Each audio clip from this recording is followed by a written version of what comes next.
Integration sec x by sec x plus ten x D x का मान ज्ञात कीजिए। इंटीग्रेशन यानी कि समाकलन, हमें समाकलन करना है sec x by sec x plus ten x का। इस प्रश्न को हल करने के दो मेथड हैं। पहले मेथड को देख लेते हैं। इसमें आपको क्या करना है, जो नीचे लिखा हुआ है इसके चिन्ह को बदल करके ऊपर और नीचे गुणा करनी है और भाग करनी है। तो पहला मेथड हो जाएगा sec x by sec x plus ten x, गुणा करनी है इसका चिन्ह बदल करके ऊपर और नीचे, sec x minus ten x और बाई हो जाएगा sec x minus ten x. D x को साथ में लगाएंगे, इसकी गुणा हम इससे कर देंगे तो ये आ जाएगा sec square x. sec x गुना sec x होता है sec square x, sec square x minus का चिन्ह लगाएंगे, sec x की गुणा कर देंगे टेन एक्स से, sec x into ten x बटे में क्या है sec x plus ten x और गुणा में है sec x minus ten x. ये आपको कुछ इस तरह से दिख रहा होगा a प्लस बी और गुणा में a माइनस बी। ये किसका फॉर्मूला होता है a square minus B square का। तो यहाँ पर क्या हो जाएगा a स्क्वायर, a क्या हो जाएगा sec, तो sec स्क्वायर x और b क्या हो जाएगा टेन, तो माइनस में आएगा minus ten square x। dx को भी साथ में लगा देंगे, ये जो का तो रह जाएगा sec square x minus sec x into ten x बटे में क्या है sec square x minus ten square x। इसका मान हमेशा एक होता है तो बटे में एक आ जाएगा dx। जब हम इसको एक से भाग करेंगे तो हमारे पास ये ही आएगा, integration sec square x minus sec x into ten x. यहाँ पर ब्रैकेट लगा देंगे dx।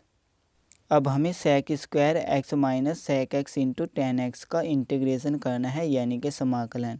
इसमें हम इसके साथ अलग इंटीग्रेशन का चिन्ह लगा देंगे और इसके साथ अलग इंटीग्रेशन का चिन्ह लगा देंगे, या फिर आप यहाँ से भी अलग अलग इंटीग्रेशन कर सकते हैं डायरेक्ट। तो ये हो जाएगा integration sec square x dx भी इन दोनों के साथ में लगेगा और इंटीग्रेशन भी इन दोनों के ही साथ में लगेगा। माइनस का चिन्ह आएगा, integration sec x into ten x, साथ में dx लग जाएगा। sec स्क्वायर x का इंटीग्रेशन होता है टेन एक्स, माइनस का चिन्ह लगाएंगे, sec x into ten x का इंटीग्रेशन होता है sec x। और जब भी हम इंटीग्रेशन कर देते हैं उसके बाद में हमेशा कैपिटल C को लगाते हैं प्लस में करके। C हमारा समाकलन अचर होता है। समाकलन अचर इसलिए होता है क्योंकि ये समाकलन करने के बाद लगाना पड़ता है और C हमेशा अचर होता है। अब दूसरे मेथड को देख लेते हैं। दूसरा मेथड क्या है, इसमें आपको क्या करना है, जो भी यहाँ पर दे रखा है उसको हमेशा साइन और कोस में तोड़ने की कोशिश करना है। तो हम इसको साइन और कोस में तोड़ेंगे, sec x बटे में क्या है sec x plus ten x dx। अब आपको हमेशा ये जो बटे का निशान है यानी कि मेन बटे का निशान है, इस पर हमेशा ध्यान रखना है। इसको कहाँ लगाना है, इस बराबर के चिन्ह के सीधो सीध। तो इंटीग्रेशन का चिन्ह लगा देंगे और इस बटे के निशान को हम शुरू में ही लगा देंगे, जिससे हमें पता रहे कि कौन सी संख्या यानी कि कौन सा फलन कहाँ पर लिखा हुआ है। तो इसके इस लाइन के ऊपर हमें इस फलन को लिखना है। तो इसको हम कैसे लिख सकते हैं, sec x का उल्टा होता है cos x, तो उसको हम बटे में करके लिखते हैं। sec x के स्थान पर लिख सकते हैं एक बटा cos x। कोस और सेक दोनों एक दूसरे के उल्टे होते हैं और जब भी हमें उल्टा लिखना होता है तो एक के बटे में लिखा जाता है। अब इसको भी हम ऐसे ही लिखेंगे, बटे में करके 1/cos x हो जाएगा प्लस tan x को हम लिख सकते हैं sin x बटे में cos x।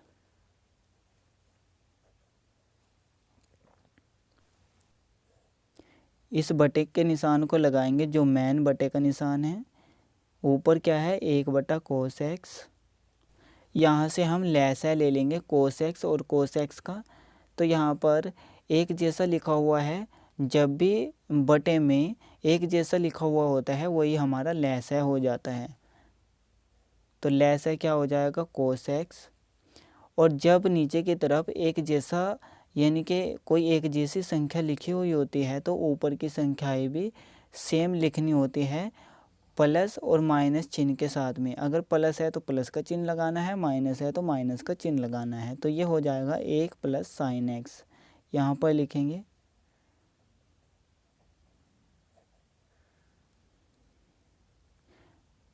अब देखिए, अगर चार संख्याएं कुछ इस तरह से लिखी हुई होती है बटे में, तो जो सबसे ऊपर होती है उसकी गुणा हमें सबसे नीचे करनी होती है। तो इंटीग्रेशन 1 की गुणा cos x के साथ करेंगे तो cos x आ जाएगा, और बटे का निशान ये लगाना है हमें, जो मेन बटे का निशान है उसको हमें यहाँ पर ही लगाना है, इस बराबर के चिन्ह के सीधो सीध।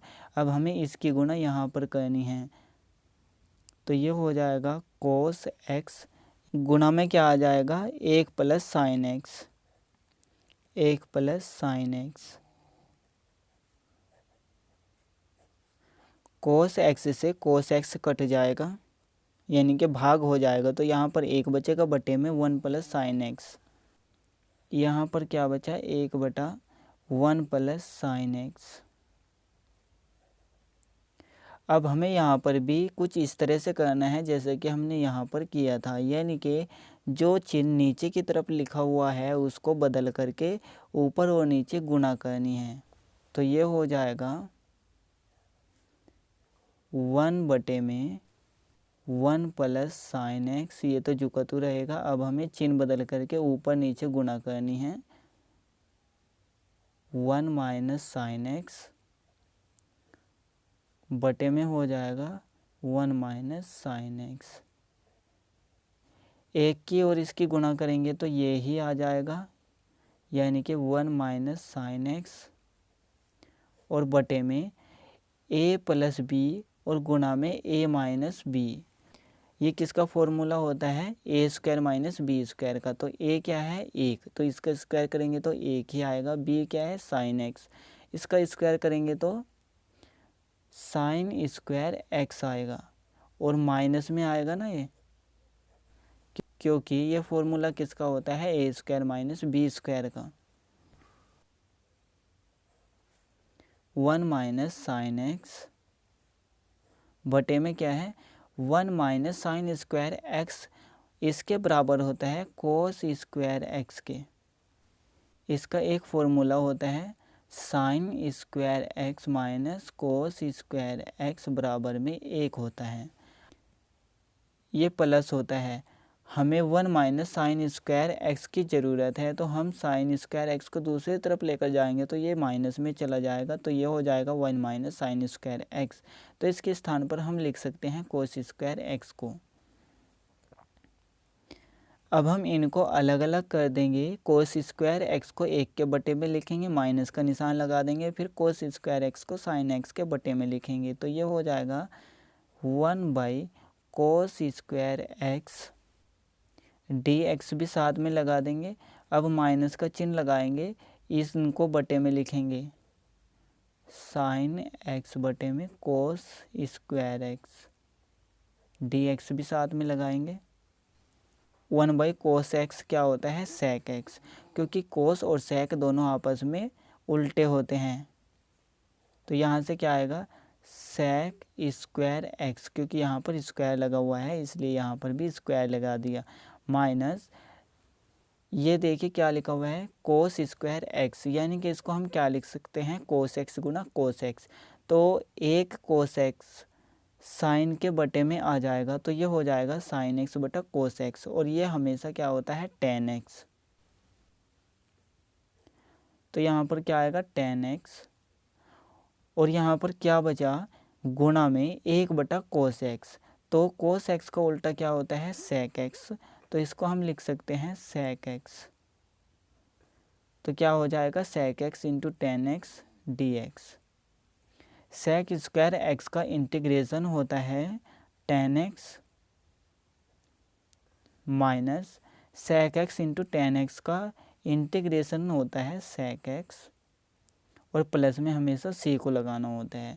वैसे तो ये मेथड अच्छा था और छोटा भी था। अगर आप इसको भूल जाओ तो इस तरह से कर लो, अगर इसको भूल जाओ तो इस तरह से कर लो।